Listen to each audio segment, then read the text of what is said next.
Beh, che continui questo bel clima e la voglia di mostrarsi accogliente, di coccolare le persone che arrivano e di fare in generale in tutti la voglia di rimanere e di tornare a Treviso. E quindi l'immagine di una città accogliente che proprio è la forza della nostra Treviso, amplificata poi dall'offerta di questa mostra, che è una mostra straordinaria, la qualità delle opere esposte e la quantità delle opere esposte è qualcosa di straordinario ed è bellissimo il fatto che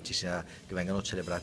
in questo modo i 20 anni di Linea d'Ombra, quindi penso che sia un'opportunità bella per tutta la città. E Si la città è sente. pronta, sindaco, appunto, si attende tanta gente, lo sperano tutti, la città è pronta anche per far fronte alle presenze. Beh, la città è pronta, abbiamo lavorato 2 anni per creare questa rete con tutte le associazioni, anzi ringrazio tutte le persone che hanno contribuito a far sì che questa mostra potesse aver luogo, quindi agli imprenditori, alle associazioni, a un'industria che fa una mostra a Palazzo Giacomelli, quindi ci sarà tantissimi luoghi della città che ospiteranno delle opere d'arte, questo è bellissimo, abbiamo posizionato anche oggi davanti al Bailo un'opera di Carlo Guarienti, ci sarà anche nel corso della mostra una mostra personale di Guarienti che unirà i vari luoghi della città, quindi devo dire che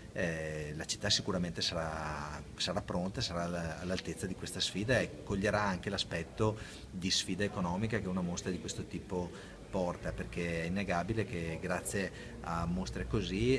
Treviso ritorna a essere alla ribalta nazionale e quindi dobbiamo essere all'altezza di questa sfida, ma sono certo che lo saremo. Cioè, Ma non si sente di aver vinto la sfida dopo le tante polemiche, la chiusura? Beh, sono molto soddisfatto del fatto che ci sia il ventennale di Linea d'Ombra sia qui e di aver insistito perché ci fosse il ritorno di Marco Gordini e questo sì, devo dire che di questo ho una grandissima soddisfazione. E poi sono molto soddisfatto del lavoro di lievito, di catalizzatore, di gruppo, di rete che il Comune insieme alla Giunta, quindi io e gli assessori siamo riusciti